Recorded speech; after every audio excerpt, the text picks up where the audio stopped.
All right, guys. It is another You, Me, Same 3 collaboration video time.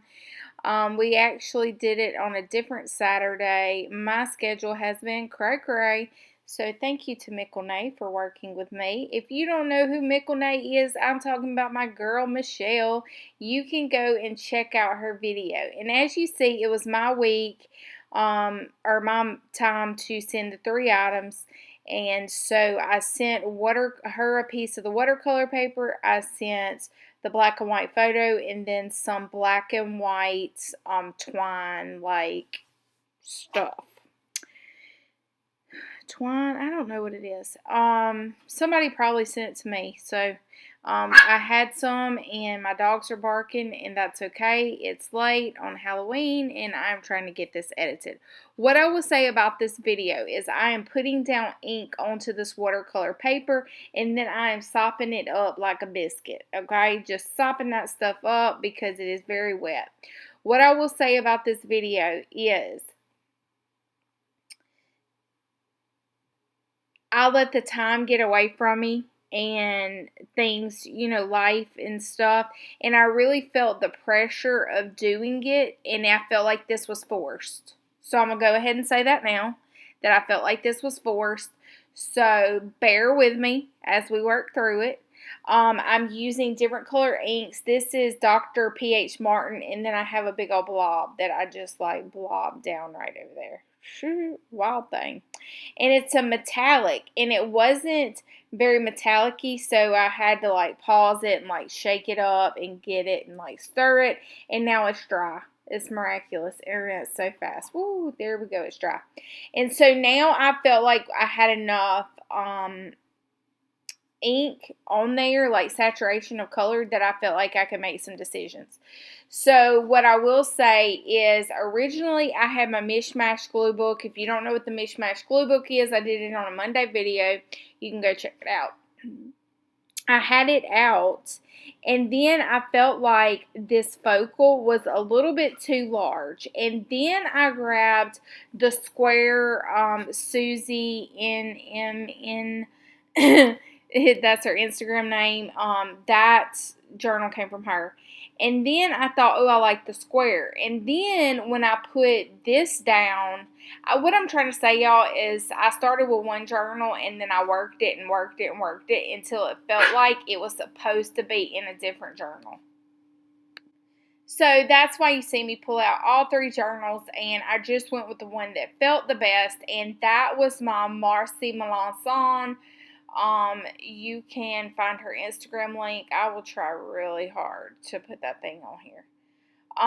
But like I said, I do feel like it was a little bit forced just because I was up against a deadline, and sometimes that's how it is when I have to get these videos up. Sometimes it is not as organic as others, and that's how my life has been lately. So I did get some vintage handwritten papers, and I wanted to kind of use the handwriting, and I'm just really going with my gut. Like, I'm just listening to what it's telling me, and I'm just working pretty quickly here.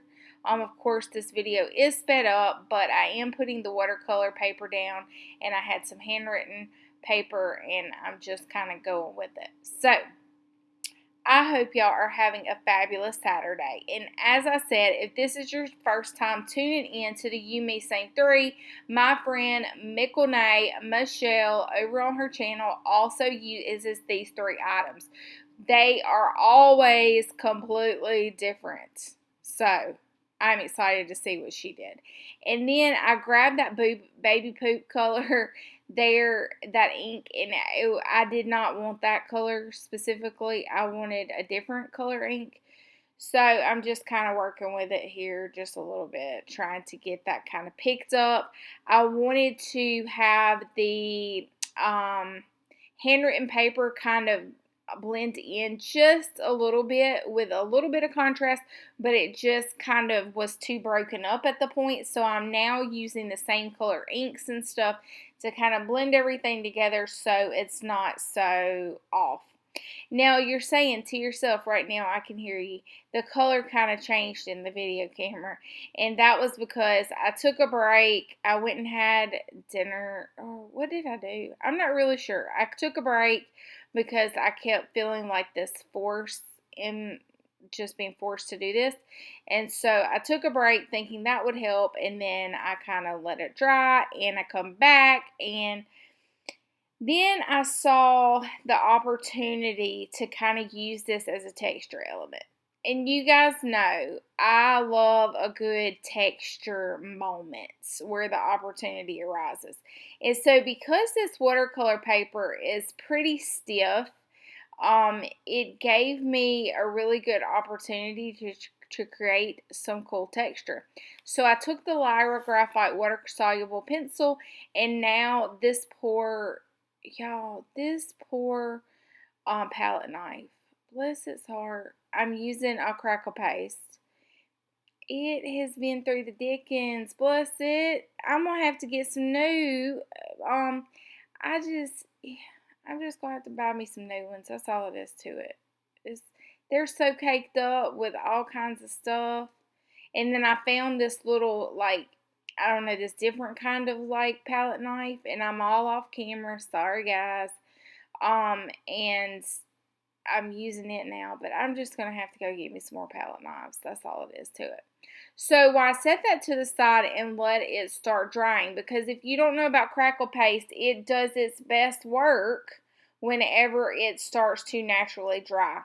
And then I just crinkled up my paper because this is just printed on a regular inkjet printer. And so I wasn't really sure exactly what would happen. So I'm just kind of putting it through, testing out some stuff, doing some inks, doing the graphite, wrinkling it up, just putting it through the wringer, you know, that kind of stuff, just to see what may end up coming out. And then I'm letting it dry. So the Crackle paste is now dry. That was me showing you that the Crackle paste is dry. And I'm going in here with a charcoal pencil, and I like to use this in a blending stomp to really show off the cracks within the Crackle paste. So I'm going around and just kind of darkening. It also gives a nice, like, grunge, just smoky look to the page, which, you know, I'm all about. And then I have this lady who is my focal, and I took some black and white tissue paper, and I tried it out, and I thought that I liked it. But then I was like, let me try something else. You know how it is, guys. You know how it is. It's like, oh, I like that. No, let me try this. All right, let me try this. All right, no. Okay. And then you're back to square one. And so I really liked how the, what is this, cheesecloth, how the cheesecloth kind of lended itself some additional textures. And because this is my thought process, because the watercolor paper was like so hard and rigid, I thought the like feathery cheesecloth transparency would lend like a super cool like additional layer to it. So that's why I went that route. And then I have that black and white piece that I still have to use, and whew, I'm not sure where it's gonna go. I mean, I know now because I'm doing the voiceover, but at that moment I didn't know. So I put the thing on pause. I went and I sewed it, stitched it to the side, and I just said, to hell with this, I'm just about to glue this down, and we're just going to call it good because it is late in the day, and I have got to do this. So I glued that down, and then tonight in my house, like literally between the studio and the dining room table, I found these words that said, open the door. Weird. I mean, I'm sure the dogs probably grabbed it out or whatever, but I thought it was fitting for my page tonight. And I'm just going to just take and just make a little flippy-do texture top in the corner there with the black and white strings, so that I have used all three of these Dab Blasted out pieces. Yeah, I don't know.